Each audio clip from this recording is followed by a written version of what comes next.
நீர் சுழற்சி பற்றியும் டாக்டர் வில்லியம் கேம்பல் சில விஷயங்களை சுட்டிக்காட்டினார். திருக்குரான் அது குறித்து மிகவும் விபரமாக பேசுகிறது. டாக்டர் கேம்பல் 4 கட்டங்களை பற்றி பேசினார். அவருடைய புத்தகத்திலும் அதை குறிப்பிட்டுள்ளார். கடைசி கட்டத்தை பற்றி பேசவில்லை, காரணம் தெரியவில்லை. அதில் நீர்மட்டம் பற்றி சொல்லப்படுகிறது. ஒருவேளை பைபிளில் சொல்லப்படாததனால் அவர் இங்கு தவறவிட்டிருக்கலாம். குரானில் நீராவி பற்றிய ஒரு வசனம் கூட இல்லை என்று அவர் சொன்னார். திருக்குரான் சொல்கிறது, சூரா அத்தாரிக்கில் அத்தியாயம் 86 வசனம் 11, ரஜு ஷமா, தண்ணீரை பொழியச் செய்யும் வானத்தின் மீது சத்தியமாக. அநேகமாக திருக்குரானின் எல்லா விரிவுரையாளர்களும் இதைத்தான் சொன்னார்கள். சூரா அத்தாரிக் அத்தியாயம் 86 வசனம் 11 அது சொல்கிறது வானத்திலிருந்து திருப்பப்படுகின்ற நீர் என்று, அதாவது நீராவி மாற்றம். டாக்டர் வில்லியம் கேம்பலுக்கு அரபி தெரியும். அவர் கேட்கலாம், ஏன் அல்லாஹ் சுப்ஹானஹு வ தஆலா இதை குறிப்பாக சொல்லவில்லை? அதற்கு வானத்திலிருந்து திருப்பப்படும் நீர் என்று பொருள். ஏன் அல்லாஹ் குறிப்பிட்டு சொல்லவில்லை? தெய்வீக ஞானமுள்ள அல்லாஹ் அதை ஏன் குறிப்பிட்டு சொல்லவில்லை என்று இப்போது நமக்கு தெரிய வந்திருக்கிறது. பூமியின் மேல் தட்டான ஓசோன் படலம் நீரை மட்டும் மழையாக திருப்பித் தருவதில்லை. இன்னும் வேறு பல நமக்கு பயன் தரும் அம்சங்களும் வானத்திலிருந்து திருப்பி அனுப்பப்படுகின்றன. அவை மனிதனுக்கு மிக இன்றியமையாதவை என்று நாம் அறிய வருகிறோம். அது தண்ணீரை மட்டும் அனுப்பவில்லை. இன்று நமக்கு தெரிய வந்துள்ளது, வானம் இங்கிருந்து வாங்கிய ஒலியை ஒலி அலைகளாக திருப்பி தருகிறது, வானொலியாகவும் தொலைக்காட்சியாகவும். அதை வைத்து தொலைக்காட்சியை பார்க்கலாம், தொடர்பு கொள்ளலாம், வானொலியை கேட்கலாம். அதோடு மட்டுமல்லாமல் சில தீய கதிர்களும் பூமியை நோக்கி வருவது தடுக்கப்படுகிறது. உதாரணமாக, சூரிய ஒளியோடு வருகின்ற புற ஊதா கதிர்கள் சூரிய ஒளி அயல் மண்டலத்தால் உறிஞ்சப்படுகின்றது.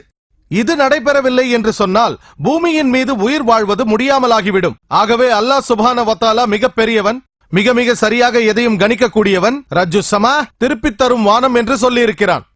நீங்கள் சொன்ன மற்ற விஷயங்கள் எல்லாமே குரானில் உள்ளது. வேண்டுமானால் என் வீடியோ கேசட்டை பாருங்கள். நீர் சுழற்சி பற்றி குரான் மிக தெளிவாக விளக்குகிறது. அவர் பைபிளிலிருந்து சொன்ன விஷயங்கள் முதலில் 1வது 3வது கட்டங்களை காட்டினார். 2வது கட்டத்தில் 1, 3 பிறகு 2வதை காட்டினார். மழை நீர் மேலே ஈர்க்கப்பட்டு அதன் பிறகு மீண்டும் மழை நீராக கீழே வருகிறது. இது கிமு 7வது நூற்றாண்டில் வாழ்ந்த ஃபேஸ் ஆஃப் மிலட்டிஸின் தத்துவமாகும். சமுத்திரத்திலிருந்து நீர்த்துகள்கள் காற்றால் திரட்டப்பட்டு உட்பகுதிக்கு மழையாக அனுப்பப்படுவதாக கருதினார். மேகங்களை பற்றி குறிப்பிடவில்லை.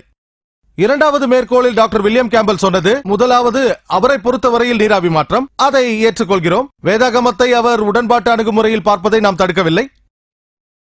அதன் பிறகு மழை கீழே வந்து பிறகு மேகங்கள் உருவாகின்றன. இது முழுமையான நீர் சுழற்சி அல்ல. அல்ஹம்துலில்லாஹ், திரு குரான் நீர் சுழற்சி பற்றி விரிவாக பல இடங்களில் விளக்குகிறது. எப்படி நீர் மேலே ஈர்க்கப்படுகிறது, மேகங்கள் உருவாவது, மேகங்கள் ஒன்றோடு ஒன்று சேர்வது, மேலே செல்வது, இடி மின்னல் உருவாகி மழை பெய்வது, மேகங்கள் உட்புறமாக சென்று அதனால் மழை பெய்வது, நீராவி மாற்றம் குறித்து மேலும் அல்ஹம்துலில்லாஹ் விரிவாக சொல்லப்பட்டுள்ளது. திருக்குரானில் பல இடங்களில் நீர் சுழற்சி பற்றி விரிவாக விளக்கப்பட்டுள்ளது.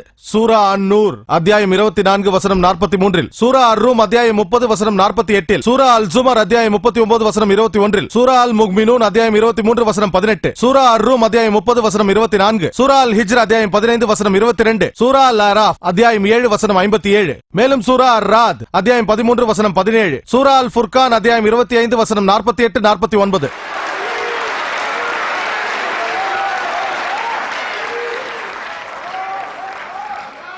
மேலும் சூரா அல்-ஃபாத்திர் அத்தியாயம் 35 வசனம் 9, சூரா யாசின் அத்தியாயம் 36 வசனம் 34, மேலும் சூரா அல்-ஜாசியா அத்தியாயம் 45 வசனம் 5, சூரா காஃப் அத்தியாயம் 50 வசனம் 9, சூரா அல்-வாக்கியா அத்தியாயம் 56 வசனம் 68 இருந்து 70 வரை, இன்னும் பல இடங்களில் சூரா அல்-முல்க் அத்தியாயம் 67 வசனம் 30லும் திருக்குரானானது நீர் சுழற்சி பற்றி விரிவாக விளக்கம் தருகிறது.